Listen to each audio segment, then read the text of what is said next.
The MS Diet Challenge for 2022 starts today.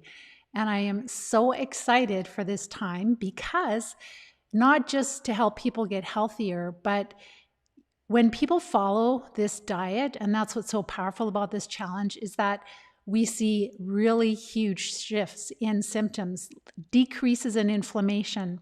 So maybe you're somebody who is dealing with chronic disease, you're living with it, and you're sick and tired of it, and you really want to get your life back. This is the first step. Maybe you're somebody who's getting these really worrisome symptoms. You don't have a disease label yet, you're going from doctor to doctor, but the symptoms you're dealing with are kind of scary. And if that's you're going to love this challenge. It's just right up your alley. Or maybe you're somebody who thinks they're healthy and you are quite healthy, but you just want to up level your health. So it doesn't matter what situation you're dealing with.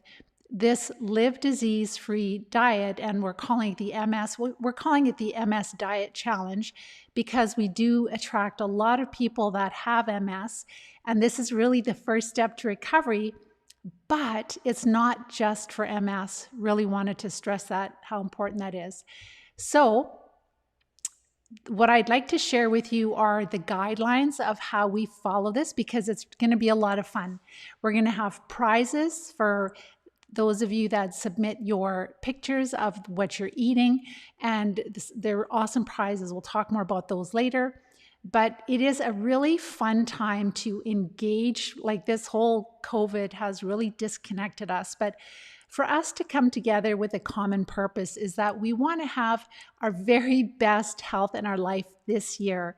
And so this challenge is going to help you to get started. And maybe you haven't made all your New Year's resolutions yet. So this is a perfect time to participate, to have some fun, get inspired, get some different ideas on what to eat. And so what we're going to embark on is 4 weeks of following a specific eating plan, diet, etc., that really decreases the inflammation in our body. So then that can help us in many different ways. Some of us, we might notice a lot of mental clarity and better memory. So we might notice cognitive improvements. Others of us might just notice the bladder really is a lot happier. We're not getting up through the night. We're sleeping better through the night. So our sleep will be better. We'll be happier. Our mood starts to shift. Some of us, if we're really following it strictly, can notice symptom improvements like more strength in our limbs, our legs and arms, but we can also notice less spasticity. And so that's really exciting. So it's all over the map. It really depends on how much of your heart you put into it. But I want to challenge you to engage with us, because the only reason that I'm doing this is because I want you to see that there is a better way for you. You don't have to live with chronic disease, and you can treat the cause. And if you've been following our work, Live Disease Free, you know that when we're dealing with these awful symptoms that are associated with chronic disease, that is really caused by infections in the body.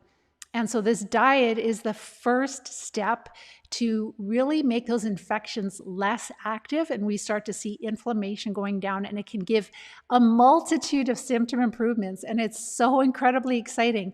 And it doesn't cost anything other than we have to eat anyhow, right? So we're just going to eat foods that will feed our body, but they're not going to feed the infections that are causing our symptoms as much. They still can get food from what we're eating, but it decreases a lot, and we notice a big shift. So I'm going to go over the guidelines for the Live Disease-Free diet, because that's what we're going to be following for the next 4 weeks. And I'm really excited to do this with you guys. And I'm going to be sharing what I'm eating too. We're going to share lots of tips and tricks, etc., to make our diet fun. So when we talk about the Live Disease-Free diet, we talked about the rationale, and it is really shocking how incredible improvements. And I'm just going to read a few of them off to you, because this helps you to see the possibilities for you. So we just recently, maybe a month ago, not even, we had a nurse join the Live Disease-Free program. And she doesn't have MS, she doesn't have chronic disease, but her mother does. So she wants to take the course to help her mother, who's an elderly lady, And she also is wanting to shift away from just the standard of care, and she wants to learn a more holistic approach to helping patients. And she's a nurse, she's a caregiver. I call them the Care Bears. So what she's doing is she's following the steps, because when you want to, with your patients or clients, you want to have firsthand experience to understand what it feels like to follow a diet like this. So she started to implement the diet, and she noticed, and I didn't know anything about her. I didn't know she had any symptoms because she's taking this course for her mom. She shared, the swelling in my knuckles has disappeared from my hand. And this was within 2 to 3 weeks. And she said, I have very little hair in the drain after I shower. And it seems that the brain fog that I've been dealing with for years, and it's been getting worse for years, it's starting to improve. So this is the power of decreasing the inflammation in your body, giving your body food and then decreasing the inflammation. Another lady, so these are all just very recent updates that I've got from the students. Another lady shared that my legs and my balance are getting better. I don't have to rely on holding onto things while I'm walking around the house. Thanks, Pam. Again, she's not treating yet. So we know that the infections are causing the horrible symptoms of MS. So the second student, she is recovering from MS. But just by following the diet, she's noticing balance improvements and also strength in her legs. Another lady, another student shared, I can feel the inflammation going down as I follow the diet properly, which is so awesome. And then another one shared, well, she's treating, so I'll skip that. Another student shared, the one that's treating has noticed significant improvements from using a couple of medications. She has no more burning in her lower area on the left-hand side, and she's also seen a lot of worms coming out. But this next student is just in the prep phase, so she's just following the diet and supporting the body, and she's finding that her blood work is improving, like the blood test results are improving. And she said, my balance issues, the numbness in my legs and diaphragm, and difficulty walking, they're all improving. And my back pain is gone. And actually, back pain, if it's not an injury or maybe something's out of place, but very, very often it is caused by the inflammation that's caused by these infections. And then another student, just by shifting her, no, she's treating also, but she's having huge improvements with her arms, being able to use them again, and her hands. But I just wanted to share you a few things. There's another student here. He's just implementing the diet, because we're talking about the diet right now, just the first step in recovery. And so he said, I'm implementing the diet and I feel a lot better. My legs are working again and the brain fog and fatigue have decreased. My right arm, which was numb to the elbow, is now only numb to my fingers. And the double vision has returned to normal. And he said his right foot was really swollen and red, and I could not walk on it. And it took about a week, and that swelling has gone down. Now he just has a little bit of swelling in his toe. So that is huge. Those are all symptoms of improvement in inflammation. And inflammation, remember, is the war zone between your immune system and the infections that are causing your disease and causing the symptoms. So this is what we expect if you follow the guidelines that I'm about to give you, that you can start to feel so much better already. And I'm going to go over the guidelines right now. Number 1, for the Live Disease-Free diet, we are having 9 to 13 servings of low-carb vegetables each day. Before I continue, I want to say that I have created a document for you, and it is called the cheat sheet. It's the Live Disease-Free cheat sheet. You can find it on our website, livediseasefree.com. livediseasefree.com/cheat sheet. livediseasefree.com/cheat sheet.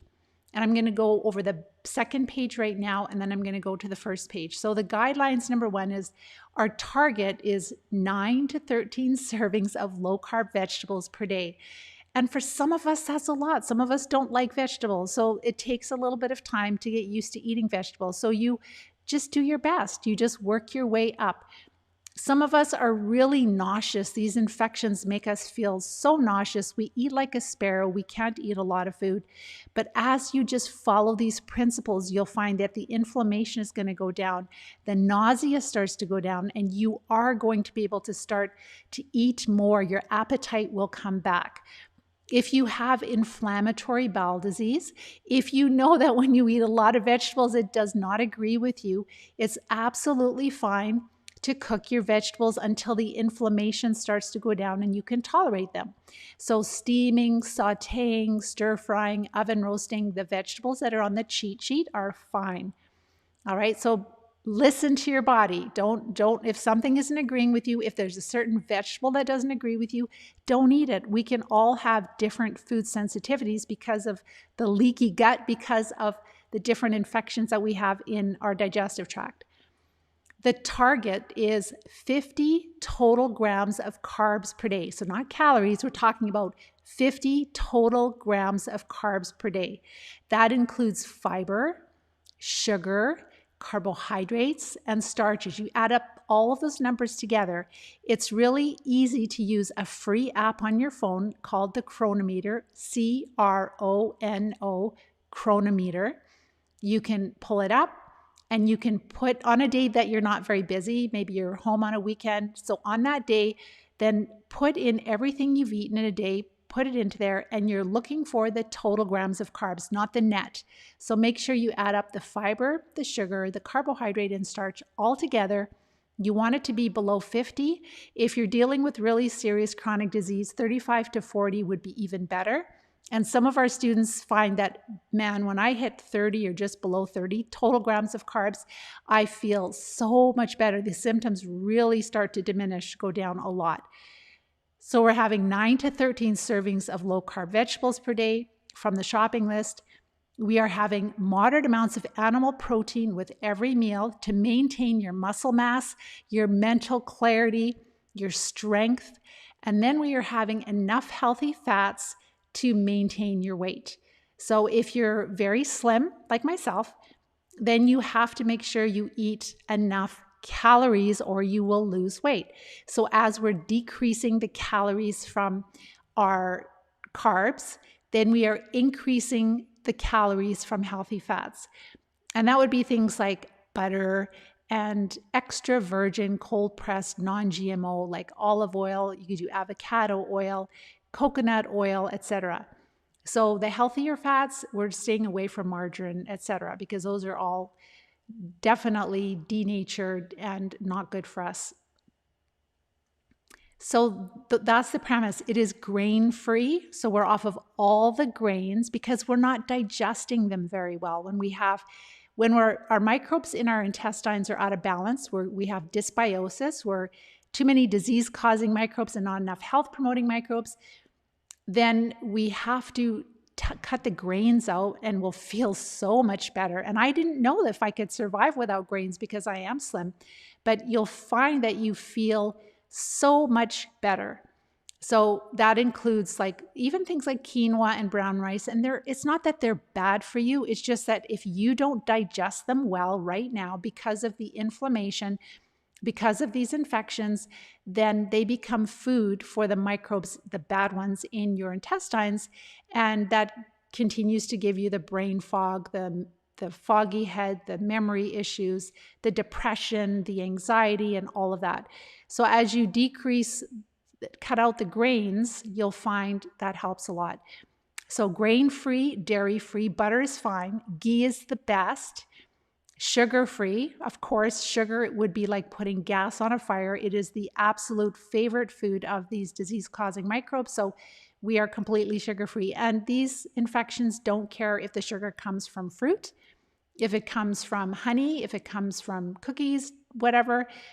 Sugar will feed the infections. So I'll talk about the fruit that we are having. It's very minimal, and this is just in the recovery phase. But you will feel so much better. It's so worth it. All right, so we talked about the healthy fats. And we talked about inflammatory bowel disease, to make sure that you do listen to your body and don't eat raw vegetables if they don't agree with you, and eat the vegetables that do agree with you from the shopping list. So with respect to nuts and seeds, we can have some nuts and seeds, specific ones. We'll talk about which ones, but make sure to limit the servings. If you don't have enough of the right foods in the house, and you're hungry and you don't have food ready and you're busy, you just keep grabbing handfuls of nuts, you will feel awful because they are higher in carbs, they're harder to digest. It's very, very important that if you're having nuts once or twice a day before supper, like mid-morning, mid-afternoon, very, very small amounts of certain ones. We'll talk about which ones, and that should be fine. And then there are vegetables like carrots, and avocado is more like a fruit, and so are tomatoes, but there's carrots, avocados, peppers, and carrots, avocados, beets, peppers, and tomatoes. So those are vegetables and fruit that we can eat, but in smaller amounts. We would use them as a garnish because they tend to be a lot higher in sugars and carbs. So on a big salad, you might put a quarter of an avocado, but if we ate a whole avocado in a day while we are, and this is getting ready to treat infection, so if we do that, we're not going to really notice a big difference, because although avocados have a lot of healthy fat, they also still are quite high in carbs. A medium avocado can give you 20 grams of carbs. That's just one avocado, and that's like half of your daily intake of carbs. So that would be too high. And then carrots, again, would be a lot of natural sugar. So they're all healthy foods. It's just that when we're out of balance, if we can make some adjustments, we feel a lot better. And then when we do start to treat, then the treatment goes so much more successfully for us. If there are any foods that you're allergic to, avoid them. So you know what foods you're sensitive to. So for example, a lot of diets, I say you can't have eggs.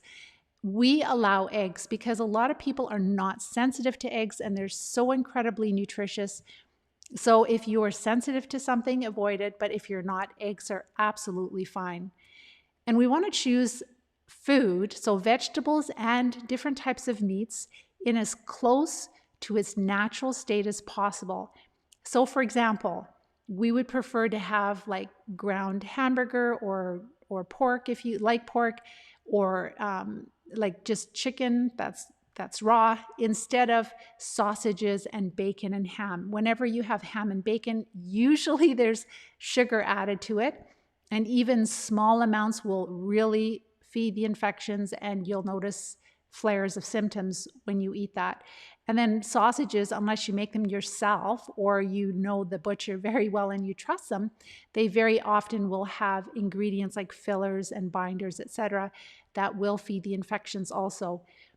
So if you're really serious about this, just eat the food in as close to its natural state as possible. So steak or whole chickens or roast beef, or like just the real meat. And that leads me to the next point, because I can just hear it. There's a lot of people that have gone not just vegetarian, but they're following vegan diets. And with vegan, yes, I totally understand. Like if it's an ethical reason, I'm not against the vegan diet at all. If you are following a vegan diet and you are really like conscious about making sure that you're getting all the essential amino acids and all other nutrients that you need, like vitamin B12, etc., you can do that quite successfully. But if you are infested with different types of parasites and you have some type of chronic disease label, it is really challenging to treat these infections when you are feeding them with so much abundance of what they love. So we found that if you are vegetarian and you're willing to bring in some eggs and some fish, that will work. But vegan, it's at this point in time with the treatments we're using, we find it really, really challenging to recover and getting our health and life back. So I just wanted to make that point there. I'm not against it. It's just that when you are so infested with these infections, and it's warm in your body, it's moist, it's nutrient dense, lots and lots of food. And if you're eating a lot of carbs, that's exactly what they want, and it makes it harder to treat. And if you were going to omit all of the beans and legumes and lentils and all the grains, you're not going to get enough complete protein. You're not going to get it. It's going to be really hard to get enough calories, and it isn't going to work. So in this Live Disease-Free Diet guideline, the animal protein is really, really helpful. It's still largely a plant-based diet. Like we have, you'll see that my plates are like heaping with vegetables, and I just have a little bit of protein to maintain my muscle mass. So maybe 3 ounces, 4 ounces, and that's it. So, but the plate is 80% vegetable. So this diet, the Live Disease-Free diet, can actually be a lot healthier than some vegan diets if they're, let's say, eating a lot of breads and grains instead of a lot of vegetables. So if we go to the first page of the Live Disease-Free cheat sheet, which again you'll find on livediseasefree.com/cheat sheet, and you'll also find it in the Live Disease-Free community in Facebook. And that's a very special place where we're going to be sharing our photos and being put into draws for winning prizes. So the Live Disease-Free cheat sheet, this is just nice. Put it in your kitchen, put it on your fridge, put it in a place where it's really easy. We omit all the sugars, all the sweeteners. It doesn't matter if it's honey or agave or any type of, even the sugar alcohols like the xylitol. We want to avoid all of those. Number one, even stevia. So like for the sugars, they will feed the infections. They will feed the bacteria, the fungi, the worms, the protists that are causing our symptoms. And even if we're having things like real whole leaf stevia, that may not feed them as much, but it keeps our sweet tooth, and then we still struggle with cravings. So we want to get rid of our sweet tooth. I don't have a sweet tooth. People can eat desserts and I could care less. I don't miss it. I don't want it. You want to be in that position because it's freedom. And that's what it's all about, is just shifting your focus from what you put in your mouth to actually living your life. With respect to fruit, we have a little piece 30 minutes before a meal, and that is just before breakfast. And that is so that when you have it about 30 minutes before a meal, because fruit is pretty easy to digest when it's by itself and your stomach is empty, that way it's not going to, the digestion of the fruit will not be impaired.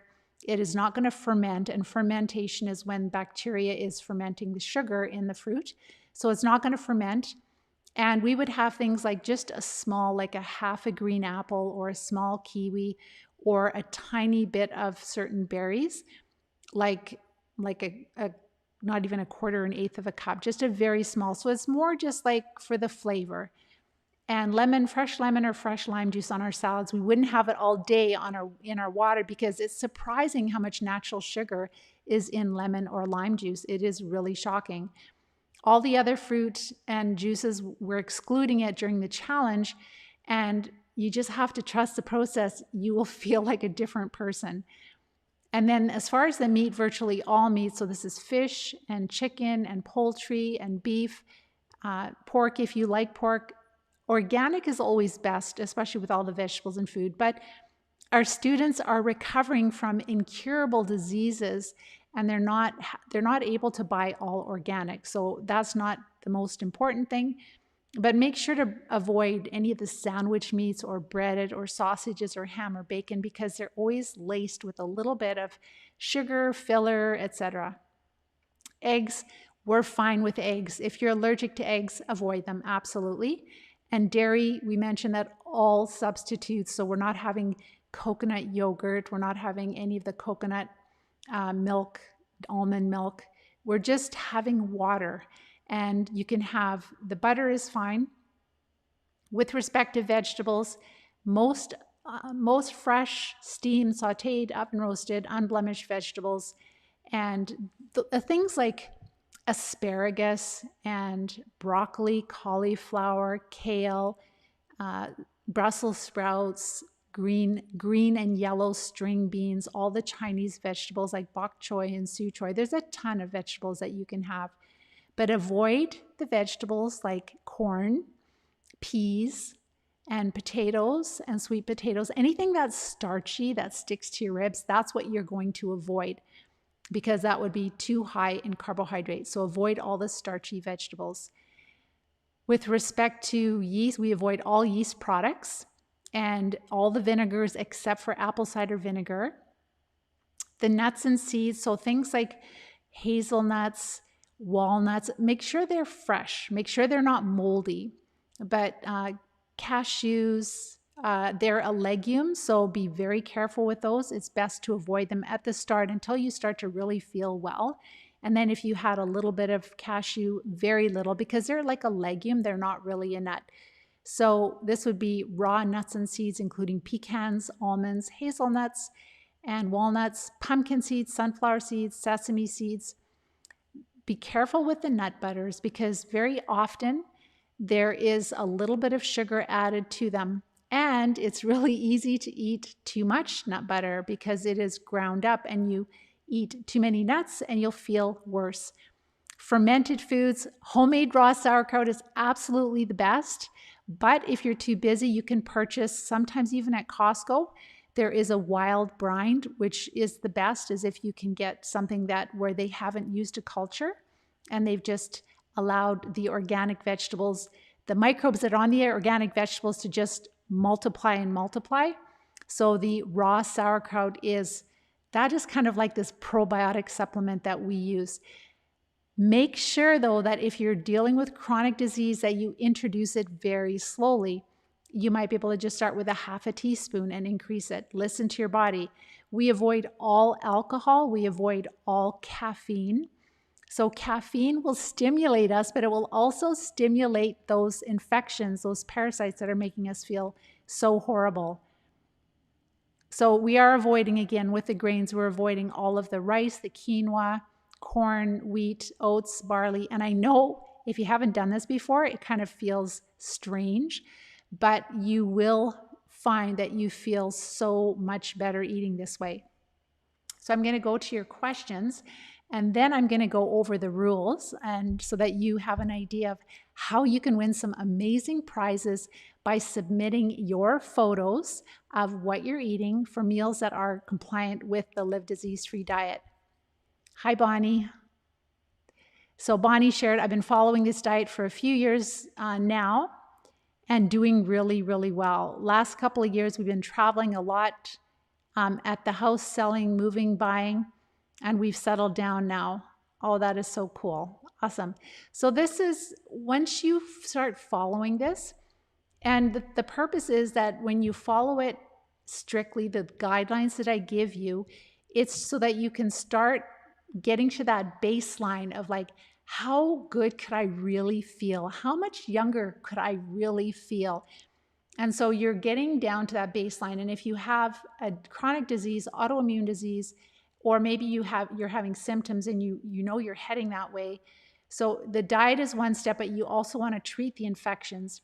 And then you'll find a version of the Live Disease-Free diet that works for you. And you might then at that point, once you've treated well enough, you might have a little more fruit, you might and bring in quinoa, brown rice, whatever.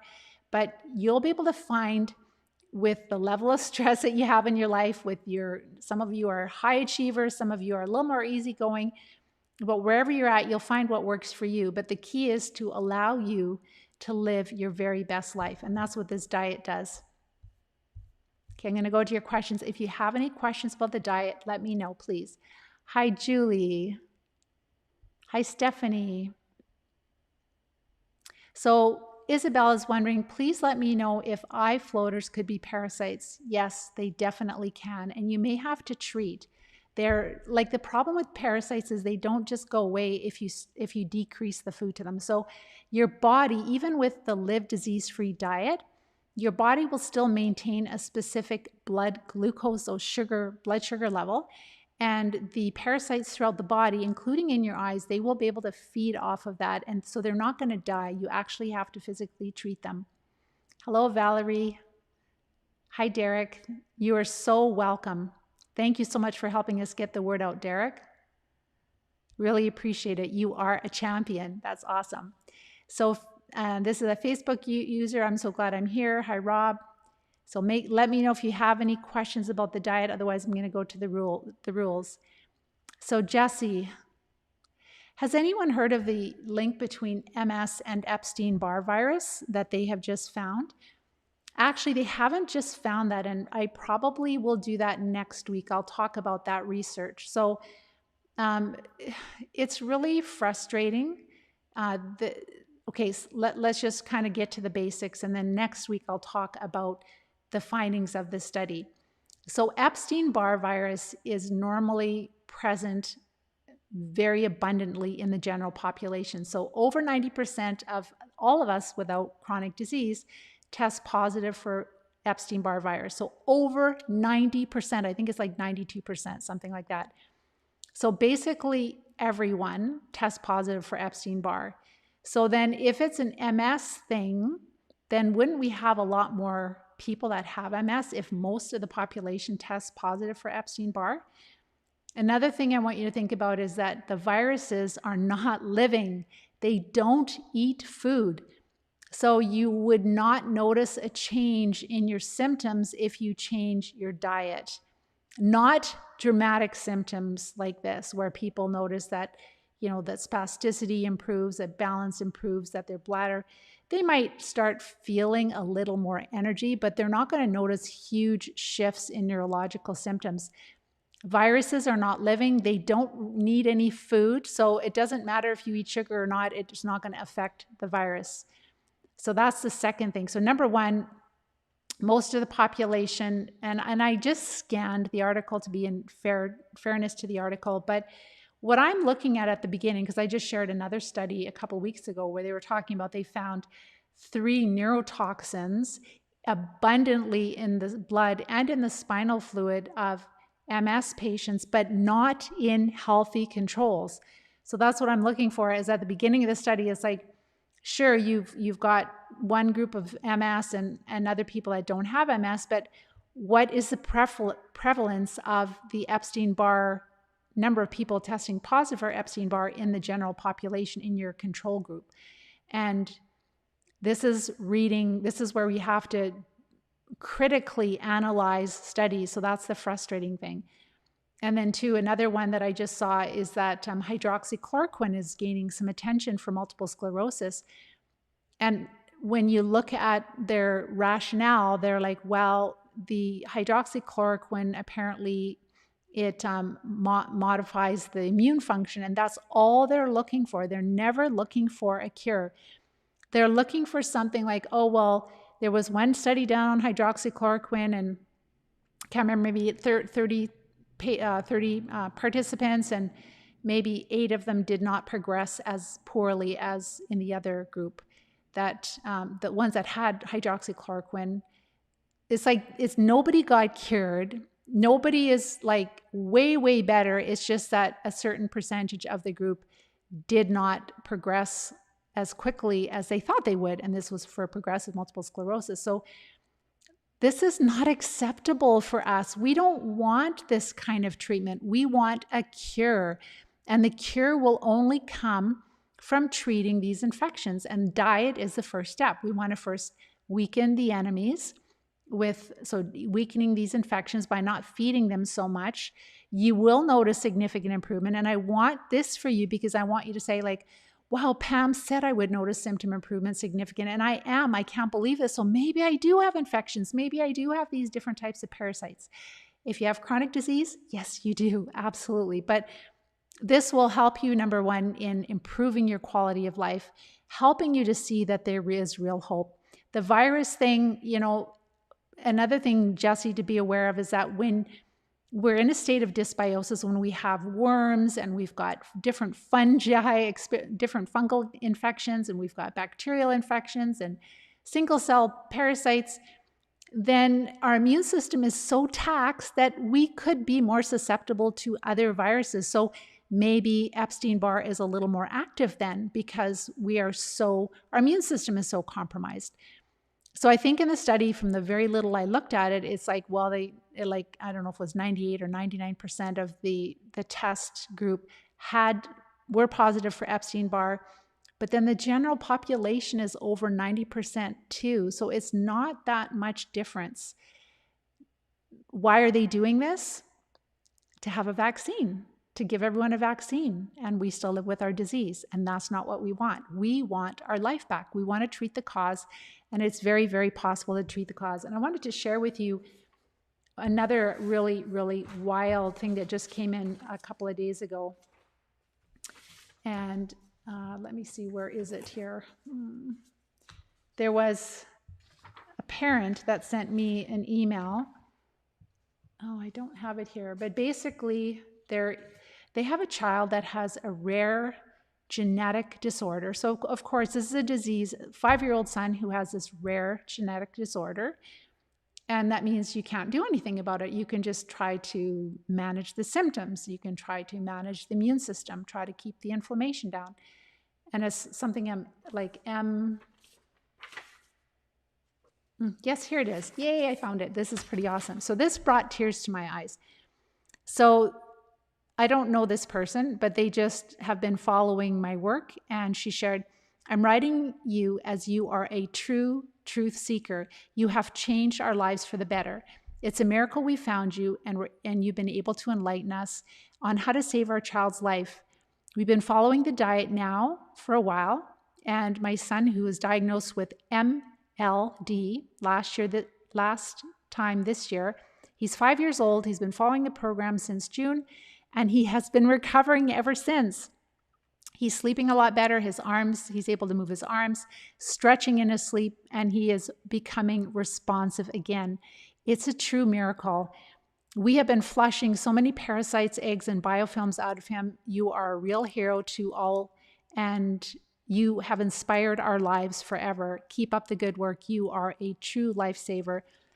And the disease, or the rare genetic condition, MLD, it is, and so this is it. It's like a rare hereditary disease, and it impacts the myelin just like in MS. So these people that have this condition, they lose motor function. They also lose cognitive function, intellect, behavioral issues.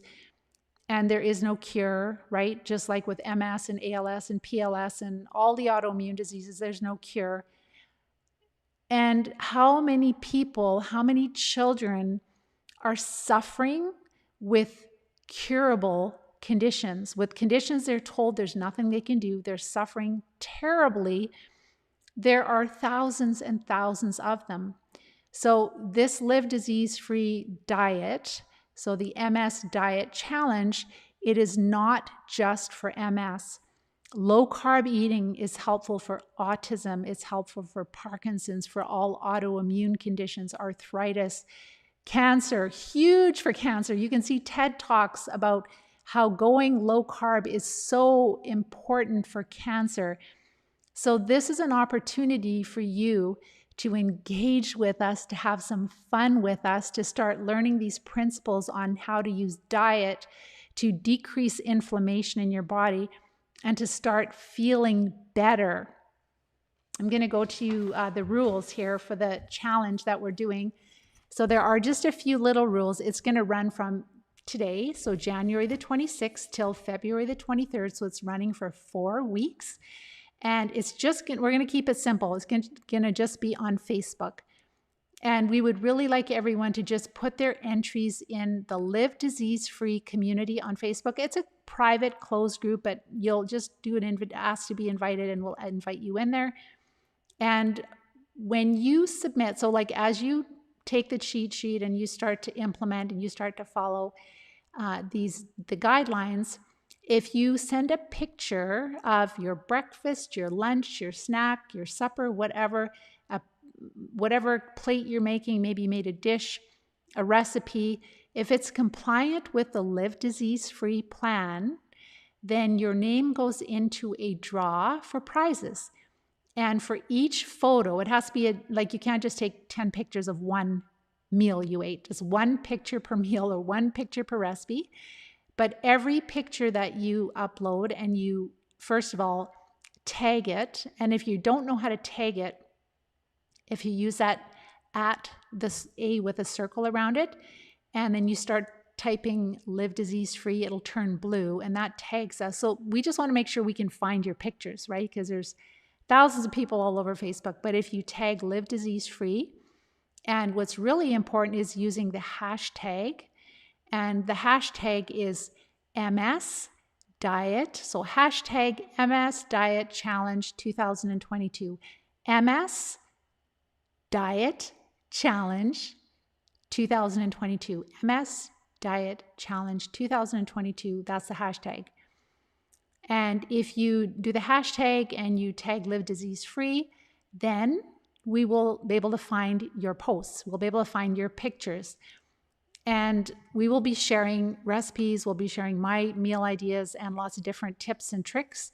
It'll be really fun. And as far as let's see what else here. So each of your photos counts as one entry. And so you can post that photo on our Live Disease Free page, the business page, or the Live Disease Free community. I'd encourage you to come into the Live Disease Free community because it's an awesome place. All right, and then 3 winners are going to be chosen, and that will be towards the end of February on the 28th. And the winners are going to win they have a choice. They can either pick a copy of the Live Disease Free or Become a Wellness Champion, my book, Become a Wellness Champion, and a $100 Amazon gift card. You can use it for whatever you want. Or you can have a $200 credit to our Live Disease Free programs. And that is the step-by-step plan to recover from chronic disease. So either you can have a $100 Amazon gift card with our book, Become a Wellness Champion, or you can have a $200 credit towards one of our Live Disease Free coaching programs. And all the details are listed on livediseasefree.com. And then let me just see here. It's livediseasefree.com. And then I believe it is just the Live Disease Free Challenge with hyphens between. Let's see here. Yes. So livediseasefree.com. What I'll do is I'll put the links in this post. That'll be easier for you. Okay, I'm just going to go to the last couple of questions here. Hello, Daria from Lethbridge. Oh my gosh, that's my old stomping grounds years ago. And doesn't meat give parasites that cause the infection? No. Well, the thing is that parasites are everywhere. So there will be parasites on produce. There's parasites in our soil. There's parasites on, with our pets. If we eat in restaurants and somebody's preparing our food, there can be parasites on it. You can't avoid parasites. Parasites are part of life. So if you're eating a lot of raw meat, yes, you could pick up parasites, but we normally cook our meat and they're not going to give you any more parasites than living on planet Earth. So some people think that parasites are only in meat, but they're not. They're everywhere. I mean, I would definitely avoid eating raw sushi for sure. I mean, I really like raw salmon, but I wouldn't eat it unless it's smoked, where it would kill the parasites. And I do know that they're supposed to freeze the fish, but I don't know. I just personally would want to be on the safe side. And Marzina, yes, there's a clinical trial. Yes, there is. But again, they have been talking about this is not new. They've been talking about the Epstein-Barr virus for many, many years. And I would really believe that if the Epstein-Barr virus was a big issue with MS, that we would have had some kind of treatment by now. So there's many reasons, and I'm going to do a separate live event talking about that study and just kind of picking it apart and just we can talk about it, discuss it, and you can ask any questions you want. All right. Hi, Jessie. Let's see if there's any last couple of questions, and I'll let you go. Hi, Jen. How do you spell this diet? So it is the Live Disease Free Diet, the Live Disease Free Diet, and you will find the cheat sheet for this diet. You can, if you go into the Live Disease Free community on Facebook, it's a closed community, but we'll invite you in. There, it's posted there, and that's where people are going to be posting all of their pictures too. And I'll also post a page where you can find it on our website. I'll post that link in the post here. So Andrea's just wondering, if we're allowed to eat beets. So beets are a root vegetable. They're very, very high in starch and natural sugar. So if you are dealing with chronic disease, then if you have a little bit of grated beet on your salad, so it's a garnish, just a little bit on your salad is fine. But if you have a serving of it, you'll see if you use a chronometer, and don't forget to practice using the chronometer. It's really helpful. You'll see that it's really impossible to keep the carbs low enough down to the 35 to 40 total grams of carbs per day. Hi, Jenny. Hi, Christy. Can you please write a book about this diet? Yes, I know I need to do that. Absolutely. But Christy, what you'll find is just get that cheat sheet. And then I should say too that Live Disease Free YouTube channel, I have a playlist about the diet. So there's videos about what I eat for breakfast, lunch, and supper. So you can just go through some of the videos there. That is on YouTube. Look for Live Disease Free. Make sure to subscribe so you know when I'm going live with trainings. And there's a whole playlist about the Live Disease Free diet there. And so you can watch a video or two so you can get different ideas on what to eat, what to avoid, etc. It goes into a lot more detail there. Thanks for reminding me. Hi, Maureen. Epstein-Barr is a virus, and it is blamed for a lot of different conditions. And I honestly don't believe, because our students are recovering and we're not even focusing on viruses. So viruses are the very smallest. They're smaller than worms and bacteria and fungi. And could they be active when our immune system is really compromised from the other infections? Absolutely. But if a virus is causing the MS, then we would not get well without treating the virus. And diet would make no difference. And it'd be awesome if we could just keep eating bad food and not pay for it. So when we eat the bad food, we notice our symptoms get a lot worse. So Lane, you eat steel-cut oats for breakfast. You never had a problem when you eat it with raw honey or maple syrup and real cinnamon. So if you have any type of chronic disease, if you shift away from that, it's like you don't know if you're having problems or not, but if you shift away from that and follow what we do. So I'll just really quickly share. So what I have for breakfast, I have a plate of greens, greens. So I have greens with a lot of extra virgin olive oil, and I like eggs. So we've got chickens here, so I'll have a couple of eggs. Sometimes I'll have a little bit of sauerkraut, and that lasts me for at least 2 hours. So the protein, the healthy fat, and the greens. So I really like arugula. Spinach, I prefer the spinach that's grown in the dirt versus the ones that you get in the plastic containers. But you have to do what's best for you. Some of us are quite disabled. Just make sure if you get produce that it's not rotten, that it doesn't have a lot of black, because that's infection too, right? It could be bad bacteria, etc. So you can steam the spinach or have it raw. Baby kale, I just had for lunch. I had baby kale salad with, and I'm going to be sharing, I had a really amazing turkey breast that I got from Costco. And I just put a rub on it and baked it in the oven, and just not too long, just so that it's just cooked. It was so incredibly delicious. It's a killer recipe. So I'll be sharing a few different recipes while we go along. You guys share your recipes, share your meal ideas. It gives us lots of fun ideas. And so, Lane, this is really for people that they're dealing with symptoms that they're just like, this is really worrying me, or maybe they have a disease or condition. And getting the carbs a little lower, so getting away from the steel-cut oats, it really makes a difference in their symptoms. Because, and you won't know that until you're off of all the carbs for a couple of weeks at least, and you can start to really notice symptom improvements. What are some of the ingredients to flavor the food? Katrina's wondering. So I love all the spices. So whatever you can do, like cilantro, fresh cilantro, parsley, ginger. I've got a ton of spices, and I actually am making my own blend. So just the other night, I ran out of herb Provence, and so I just took a whole bunch of different herbs together and made up my own.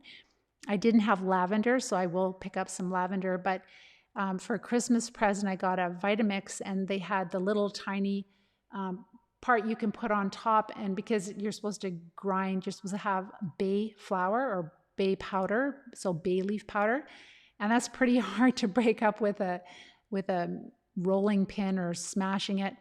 I used my fingers, but it wasn't enough. But boy, that little thing just really chopped it up fine. So the herbs, the spices, the garlic, and the fat is what gives it a ton of flavor. And, if you want to have, we're not having coconut milk, but we're having coconut fat, so you can still have that. You can have the curries, all the different types of herbs, coriander. There's so many different types of spices. So that's what I rely on. And what I love to do is, we can't right now, I'm in Canada, but in the summertime when our local farms have abundant herbs, then I dry a lot of the herbs. So we did get a dryer, a freeze dryer. So I freeze dried a bunch of rosemary and thyme and what was it? Not savory, I think so. One of those, savory or something like that. And the flavor, and then another thing too, and I'll be sharing all these tips. Another thing is tons of dill, just chop it up and pack it in a jar and put it in the freezer. And then all winter you have this delicious fresh dill. So this is what makes all the food taste amazing and to different flavors. And then there's other things you can do for sauces. So there's lots and lots, and we're going to talk about that. You can make homemade mayonnaise, and then you can make it runnier, thicker. You can use it as a vegetable dip. You can use it as spicy mayo. There's chimichurri sauces you can put on different types of meats that are so flavorful. So we're relying on the different herbs and spices, but we want to make sure we're using clean mixes where they don't have added ingredients like maltodextrin, et cetera, because that will feed the infections. You will notice it for sure. So that was a really good question. And those are all the things we're going to be going into. I'm so happy, Jenny, that their plaques went away. That's awesome. Yes, that's good, Jesse. Okay, one last question here. Okay, so this is a good question. I'll end it with this one. So Medder's wondering, what do you think of gene editing in regards to future potential solutions of disease such as sickle cell, slightly OT, and I believe in natural solutions, but genetics still matter. So that's a very, very good question. What I believe is that our body is genetically programmed. It knows how to operate. And all we have to do is figure out what is interfering with our body to run properly. It is like a machine. It is genetically programmed. It's got its own programs that it follows. And what the problem is that with these gene editing, we're assuming that our immune system has gone awry, that our immune system is not working properly, that we, us humans, have to step in and change the genes and our experience. And so all of these very expensive disease-modifying drugs, these expensive gene therapies, they make certain companies a lot of money, but they've never panned out to give us the quality of life that we want. None of them have. We're still sick. I was diagnosed with multiple sclerosis when I was 28 years old in 1988. If I would have waited, I would have probably been dead by now because it was hitting me really, really hard.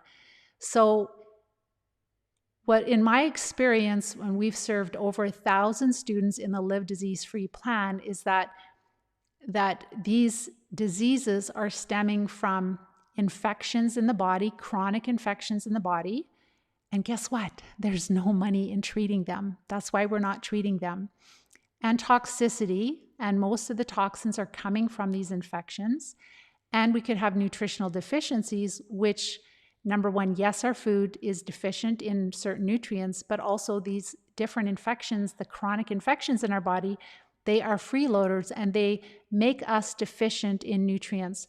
So as long as we're off on bunny trails of, like doing gene editing and suppressing our T cells and suppressing our B cells and doing all these things that we think we're smarter than the body, it really is a market. It really is finding new treatments that we can put people on for years and years and years and make hundreds of thousands of dollars from each patient.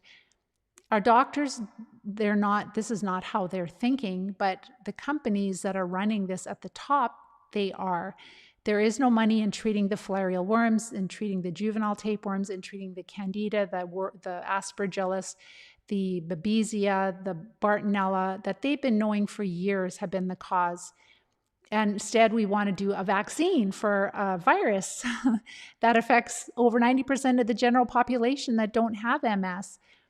So in time, you will see this. And in time, you will decide, you'll make a different choice. You'll be like me. And I chose to take a different path. I chose to treat the root cause and get on with my life. And then you will be on fire to help others, because when you get your life back, for most of us, that's all we want to do, is we want to help others, because we know how awful it is to suffer with chronic disease. And that's what we do with Live Disease Free.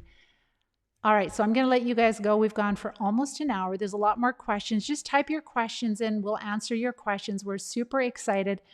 The Live Disease Free team is super excited to start the MS Diet Challenge for 2022 with you. It's going to be an amazing time, fun, engage. Just put your heart into it. Let's see. And I want to not just see your wonderful recipes and your meal, your plates, etc., but I want to hear of your successes. I want to hear if your bladder starts to improve. I want to hear if you start to feel less depressed, if you have more energy, if you have more mental clarity, if your hair isn't falling in the drain, all those things, your knuckles aren't as swollen. Share those also, because I'm going to be paying attention and I'm going to be looking to see who really is serious and committed to having this be their very best year in many years. So with that, you know what to do. Again, join the Live Disease Free community in Facebook. You'll find the cheat sheet there, post all your pictures there. You'll find links to the rules there. That's just one place where we can all hang out and you can find everything. And it's going to be a lot of fun. So with that, take care and bye-bye for now.